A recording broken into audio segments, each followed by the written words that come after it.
When you look at someone like Bill Gates, it's easy to just see the end result, right? The billions, Microsoft, the whole shebang. But what if I told you that entire empire was built on a single habit? A habit he picked up as a kid. That's what we're digging into today. I mean, think about it. One childhood habit leading to a global empire? It sounds kinda out there, doesn't it? But that's exactly the question we're asking. We're gonna find that secret ingredient that really kicked everything off for him. All right, so let's talk about the billion-dollar question. When you hear the name Bill Gates, you immediately think Microsoft, innovation, unbelievable success. But how? How did it all happen? That's what this is about. We're going to peel back the layers and find that one single habit that was the starting point for everything. So, to really get this, we've got to go back, way back, to the beginning. It all starts in the right place, at the right time. There was this one single event, this catalyst, that changed absolutely everything. Okay, so Gates wasn't exactly starting from scratch. He grew up in this really supportive family that was all about education. He went to a prestigious private school, Lakeside, and he was already this whiz kid, super smart, especially with numbers. And then this happened, the game changer. Sometime in the mid-1960s, his school got a computer. Now, you have to understand, this was practically science fiction back then. For a kid to get his hands on a machine like this, it was unbelievably rare. This wasn't just good luck. This was the spark that lit the whole fire. So, the computer showing up, that was the opportunity. But the opportunity itself isn't the story. The real story is what he did with it. And that, my friends, is where the habit comes into play. This is the thing that really put him on that billionaire track. And here it is, the big reveal, the core habit. It wasn't just about using a computer. It was this deep, consistent, early obsession with it. He wasn't just typing on a keyboard. He was trying to understand how it worked, what it could do.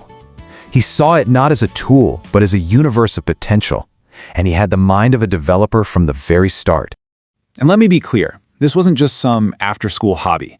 We're talking about countless hours.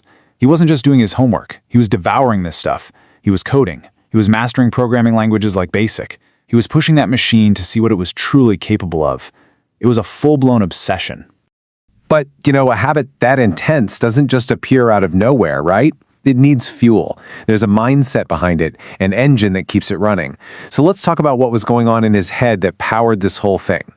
This really shows the difference in a nutshell. You had his friends, his peers, who saw the computer as, just a tool, something to get a task done.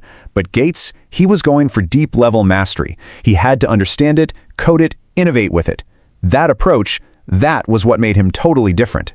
So this mindset really stood on three key pillars. First, just this insatiable curiosity. He was teaching himself constantly. Second, he was a proactive problem solver. A tough challenge wasn't a roadblock. It was an opportunity, something fun to tackle. And finally, just pure resilience and discipline. He was at it every day, and every time he failed, he'd learned something. Okay, so we've got the habit, the obsession with the machine, and we've got the mindset, the curiosity and resilience. Now let's connect the dots. How does this turn into, an empire? And the path is actually super clear when you lay it out. Step 1, he masters the tool with all that early coding. Step 2, that mastery lets him see the future, a vision for what software could become. Step 3, he builds the company, right? Microsoft, 1975. And then, step 4, he takes that foundation and just dominates the industry with stuff like MS-DOS and Windows. It's a straight line, really, from that kid in the computer room to global domination.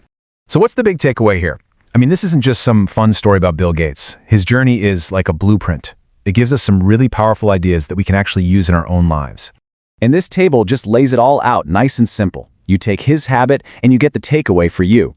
His early tech obsession, that tells us to really nurture our own early interests. His crazy curiosity, foster a relentless love for learning.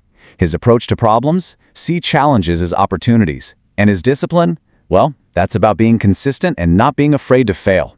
These aren't tech lessons, these are life lessons. And at the end of the day, that's really the core message here. This whole thing isn't really about computers, or even about business. It's about something way more fundamental, the pursuit of knowledge, and having the courage to innovate. Those are the things that have always shaped our world, and they always will. So I want to leave you with one final thought. A question, really. Something for you to chew on. Look at your own life right now. What's that childhood habit, or maybe it's a new habit, that you're building today? What's the one thing that's shaping your future?